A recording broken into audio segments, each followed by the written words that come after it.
Welcome back to a course on measure theory and integration.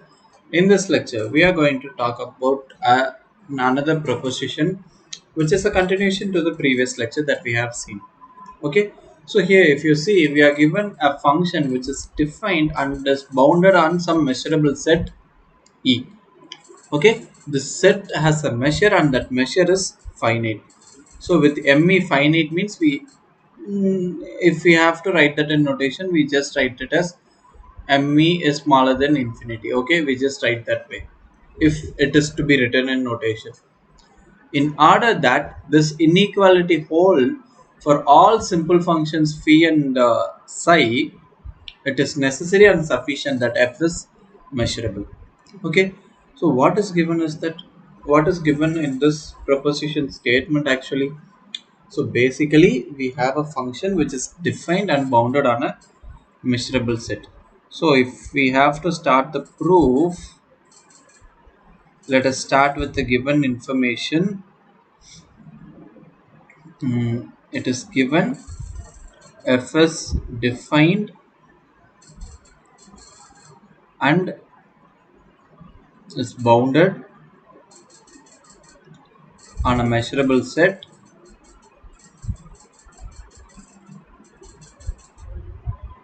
E with me is finite. Okay, so since f is bounded, there exists a m positive such that absolute of f of x is smaller than or equals m. Okay, this is just by the given statement I have written these things. Okay, I have not done anything to prove this theorem or something like that. I am not getting into the proposition actually. Okay, here is where we are entering into the proposition. Here, this statement. Okay, here we are given some statement. This statement holds true when f is measurable, and when f is measurable, the statement hold true. So necessary and sufficient means it is a if and only if statement. Okay, so by this what we mean is if and only if. Okay, I'll have to write this in green color, right? Yeah, so this means if and only if. This necessary and sufficient means if and only if. Okay, what are we going to prove here? So first, let me give you the outline of the proof. First of all, let us assume f is measurable. Okay, once you assume the function to be measurable, then you can make use of the measurable function properties to prove these things. Okay, so what is the measurable function property? There exists some measurable set such that all those blah blah blah blah, those things we can incorporate here, right? And that part is quite easier one. Next, just by assuming these things are this inequality hold true, we'll have to prove f is measurable. That is the second one. Okay, so let us directly get into the proof. Mm, assume f is measurable. Now let us define. Okay, actually, after assuming f is measurable, the claim is to prove infimum of f smaller than or equals psi integral psi of x dx is equal to supremum f bigger than or equals phi integral phi of x dx. Okay, this is the claim. So for which let us now define the sets ek to be the collection of points x such that k km upon n bigger than or equals f of x bigger than k minus 1 multiplied with m upon n with minus n smaller than or equals k smaller than or equals n. Okay, how is it done? If you just see, we have taken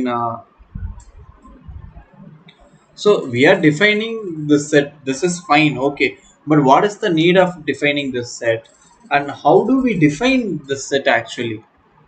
Okay, if you just see here, if you just see this thing from here, you may very well see that minus m smaller than or equals f of x smaller than or equals m for all x in the set E. Okay, so now we have decided to split this entire E into a union of disjoint subsets. We'll have to identify a corresponding disjoint subsets, for which what we are doing is that from this minus m to m, okay, we decide to split this into in between we include some zero as well. Okay, this one into n intervals and this one into n intervals. So together we are going to split this thing into 2n intervals. Okay, so how are we going to do this 2n? So if suppose if you, okay, this 2n, let me take it as, for simplicity purpose, let me take it as m. So in that case I will have to introduce m minus 1 intermediate points. Okay, here I have decided to split this into equal intervals as well. So 2n m minus 1 means 2n minus 1 intermediate points has to be included, right? So for which what I am doing is that I include 0, I divide this by n, I divide this by n as well. So taking m upon n as the from minus m to 0, the length is m. From 0 to m, the length is m. So m upon n is the interval that we choose. Okay, so here we'll have suppose this is your number line, this is the point 0, and here you have this m, and here you have minus m, means first you have m upon n, then you have 2m upon n, and it goes like this. So here you have minus m upon n minus 2m upon n, and it comes like this. This minus m is equal to minus nm upon n, and this m is going to be equal to nm upon n.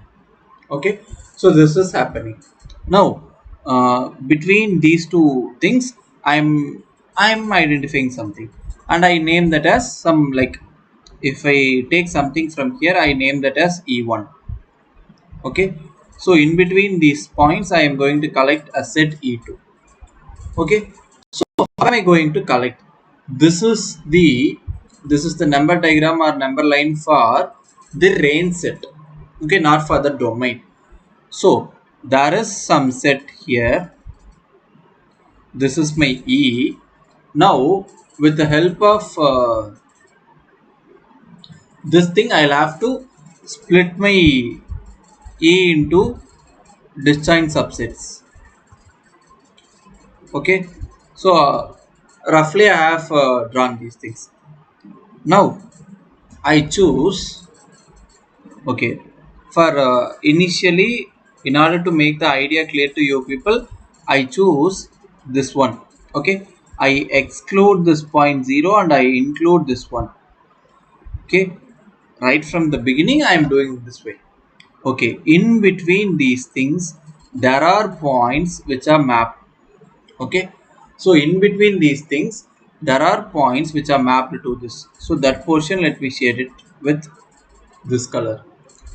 So I am collecting these points in one area.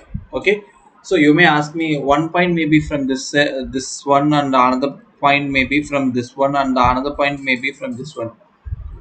Be it so, I'm just collecting everything in this set. Okay, I'm not arranging this set E. This is a random set. Only the points which are mapped between 0 to m upon n I am collecting in this one. Okay, and I name that as E1. Okay, and from here to here there are points which are mapped there. Okay, those set I am collecting, and let me name that as E2. And if I come to the other side, for which what color I can use, okay, let me go with okay, I think it is not advisable to go with okay, let me use this one. So let me choose this one, and the corresponding set I am choosing, and this is given as E0. Okay, in a similar way we are constructing. Now you can very well see that using the boundedness of the function f, we have split that range set into sets, range sets into range set, we have plotted that range set in a number line, and we are splitting the range. With the help of the range we are disjointifying the given set E. Okay, so after disjointifying these sets, what are we going to do? That is an interesting part. Let us get into it. So after defining these things, we can see that this EKs are measurable, disjoint subsets of E with union k runs from minus n to n EKS E. So the disjointification is done in such a way that they are uh, they are mutually disjoint, and when you make the union of all these sets you are going to get your entire E. Since E is measurable, the subsets of E are also measurable, right? So therefore measure of union k runs from minus n to n EK is simply summation k runs from minus n to n measure of individual sets, and that is equal to the measure of the whole set. Since union k runs from minus n to n, ek is same as that of E, we have this one, right? Now let us define the simple functions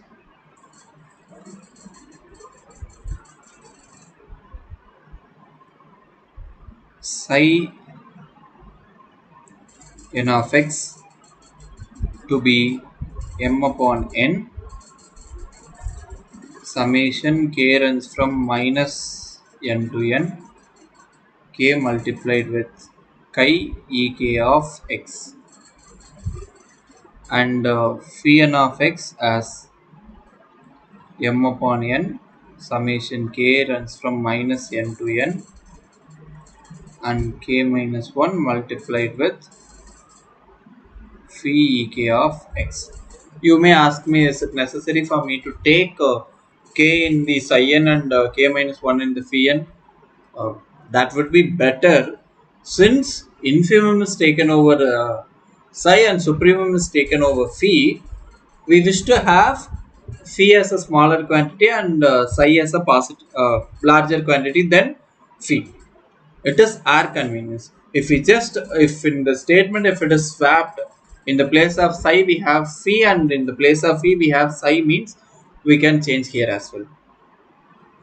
Okay, here these are simple functions because it just takes only a finite number of values, that is 2n plus 1 values. It is just taking 2n plus 1 values. It takes finite values. With the help of this function only we are going to proceed further, right? So if you try to expand this function, this functions look like, I'll do only for this one. You can imagine how it goes for the other one. So when you substitute k equals minus n, so minus 1 multiplied with psi e minus n of x minus n minus 1 psi e minus n minus 1 of x, and it comes like this till when it is 0 you will have psi e0 of x, that is a set of measure 0. It comes that way, right? So plus 1 psi e1 of x plus 2 chi e2 of x, it goes till n chi en of x. Okay, this is a simple function, right? And when you write for phi n of x, in every place you will have to subtract 1. So with this it is very evident that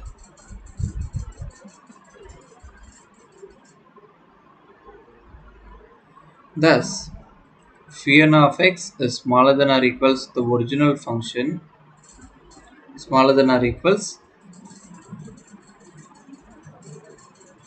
psi n of x, right? Now uh,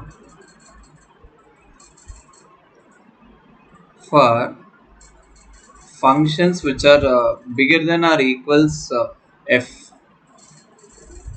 what we have is infimum f smaller than or equals psi integral psi of x dx.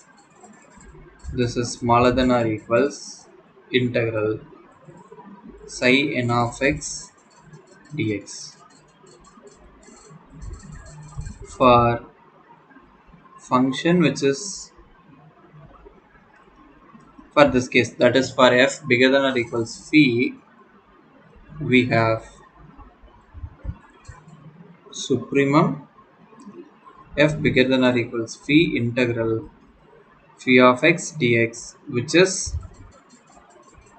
bigger than or equals integral phi n of x dx.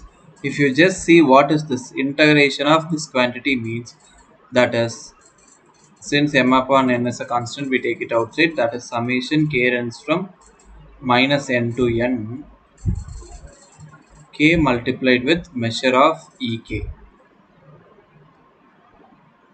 Okay, and this quantity is m upon n summation k runs from minus n to n, k minus 1 multiplied with mek.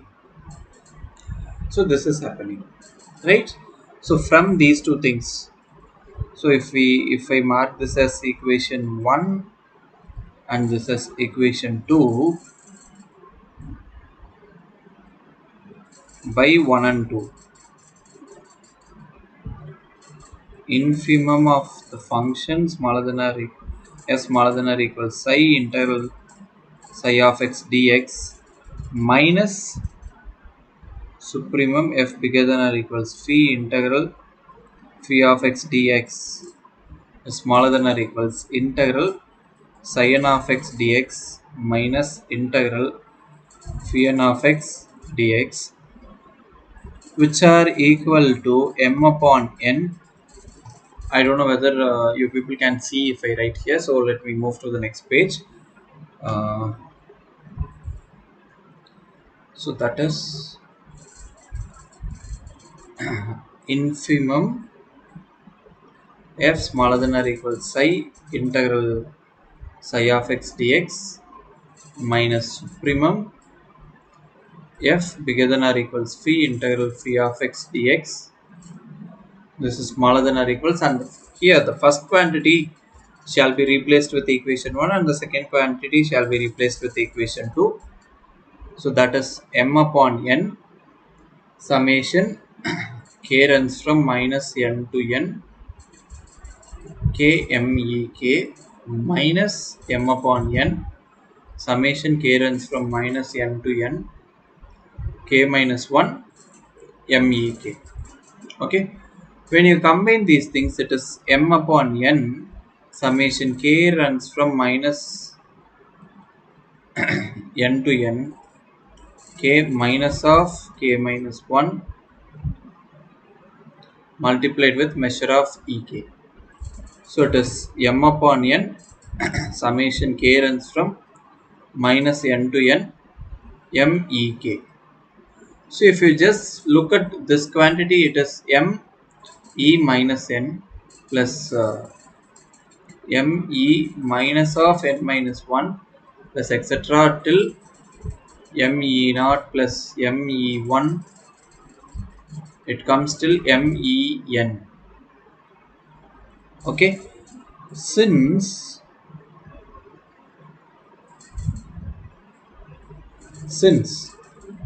mm, measure of ma is 0, sorry, ma is bigger than or equal 0 for any set a, we have this entire quantity to be bigger than or equal 0. So 0 smaller than or equals infimum f smaller than or equals psi integral psi of x dx minus supremum f bigger than or equals phi integral phi of x dx is smaller than or equals, and you have this one m upon n, and this is what, like, this is measure of all these things, measure of all the subsets, and that is exactly equal to the measure of e that also we have seen. If you want, you can since we have numbered them, you can make this as equation asterisk and is equal to measure of e. This is by equation asterisk or star, whatsoever that you call. Okay, here since n is arbitrary and hence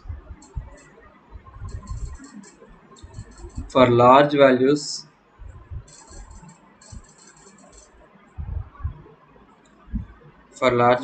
of n, we have 0 smaller than or equals infimum of f smaller than or equals psi integral psi of x dx minus supremum f bigger than or equals phi integral phi of x dx is smaller than or equals 0.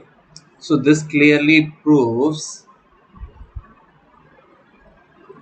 infimum of f smaller than or equals psi integral psi of x dx equals supremum of f bigger than or equals phi integral phi of x dx.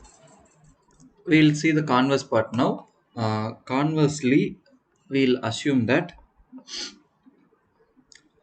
so conversely assume infimum of the function psi of x dx for f smaller than or equals psi is smaller, this is same as that of supremum of phi of x dx for f bigger than or equals phi. Okay, and if this is so, this tells us what? Okay, so here you will have to collect some functions which are bigger than or equals f. Okay, since if you just look back the statement of the proposition, it tells us that f is given function, right? So f is the given functions. For that f, we will have to identify some simple functions phi and psi. Those simple functions are named phi and psi, right? So here you are looking for some simple functions which satisfy this condition. So that simple functions, okay, there may be many simple functions of this form. Out of that, you will have to take the infimum. So that infimum, for that infimum only we are doing the integration thing, right? So whatever may be the given n to you, then for any given n, there are simple functions.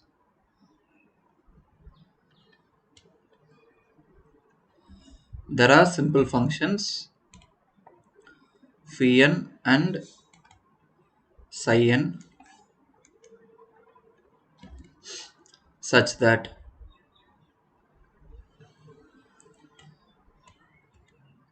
integral psi n of x dx minus integral phi n of x dx is smaller than 1 upon n. Okay, why is it happening? If you just look here, okay, let me do it in green color. Okay, if you just look from this, there may be functions which are bigger than or equal to this f. So you have identified some such type of functions as cn, sorry, psi right? So the infimum, this collection, okay, for this collection you will have to take the infimum, and if that infimum exists, let me denote it as psi star, okay, and I have functions which satisfy this condition, okay. That collection I have taken as phi n, sorry, yeah, phi n, and for this I'll have to take the supremum. This is what all these are smaller than or equals f, right? So if I take this to be phi star, then the integral of these two quantities are equal. This is what we are saying, right?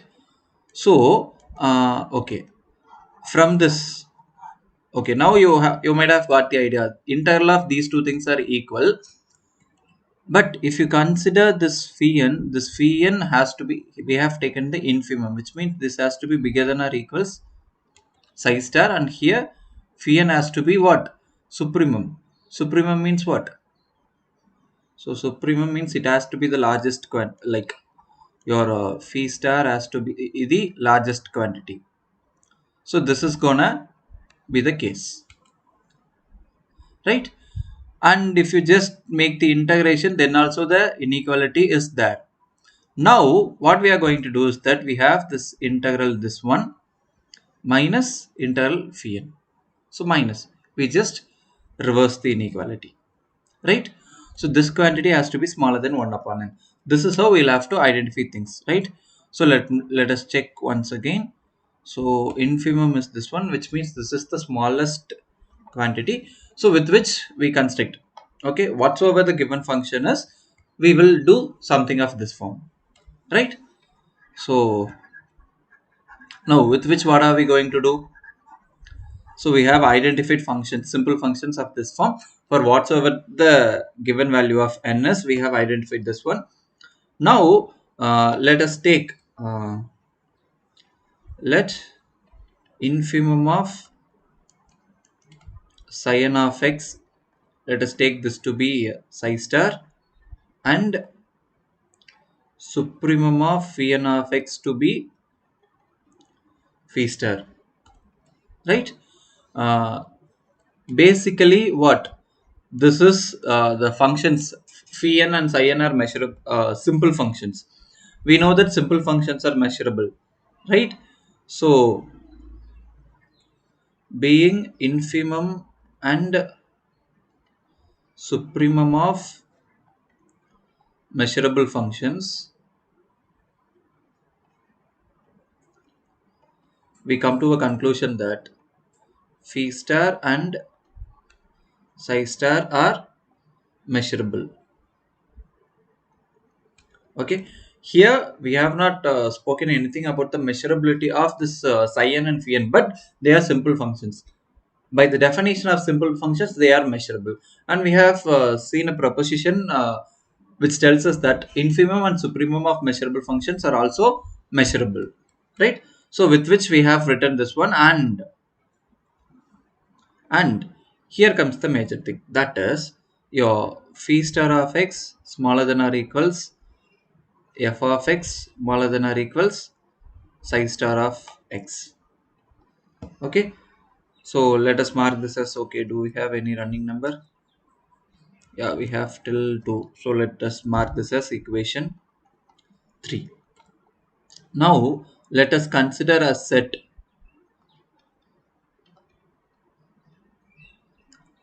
delta to be the collection of x such that phi star of x is smaller than psi star of x.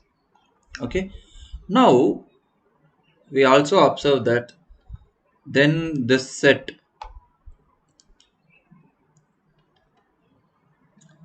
can be written as a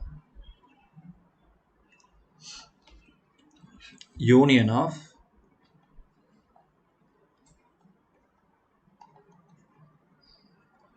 following sets. What are they? That is, delta gamma is the collection x such that phi star of x is smaller than psi star of x minus 1 upon gamma. Right? We can write in this form.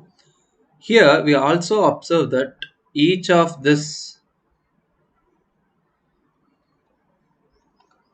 sets delta gamma is contained in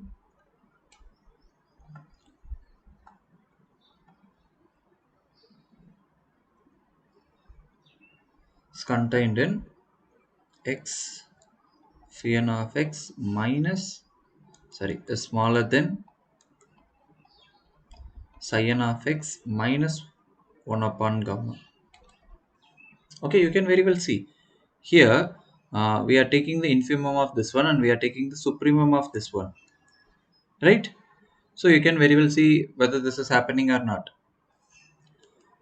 right? Now this set, that is the set x such that phi n of x less than psi n of x minus 1 upon gamma has a measure less than gamma upon n. This is very trivial from the condition that we have, and because of this we can see that this has a measure less than this quantity, right? Now here note that if n, the quantity n that we have taken, is an arbitrary one, right? So since n is arbitrary, this set has a measure 0. So this tells us that measure of delta gamma is 0, and this implies measure of delta is also 0. What is delta? That is the collection where your psi of x is smaller than, sorry, your phi of x is smaller than psi star of x, right? So with which we just come to a conclusion that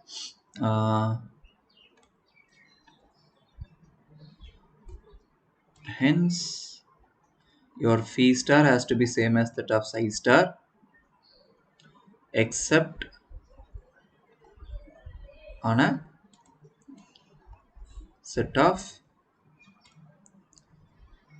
measure 0. Now you might have got a doubt that uh, here we have just taken only this one. We have not checked whether psi star of x is smaller than or phi star of x. We have not checked this one. Why so? Just because you can see how we have identified these functions, right? So trivially this is going to be the case. So the question of being this inequality is not at all valid in this. Okay, either they can be less than or equal to, right? So if they are less than, then that particular set has a measure 0. So which means what? Your phi star and psi star has to be equal on the sets where the measure is non-zero, right? So if they are equal, this tells us what? Therefore psi star phi star is same as that of f, right? Since your psi star and phi star are measurable, we come to a conclusion that F is measurable. So this is the claim of the converse part, right? So with which we complete this proposition. Thank you.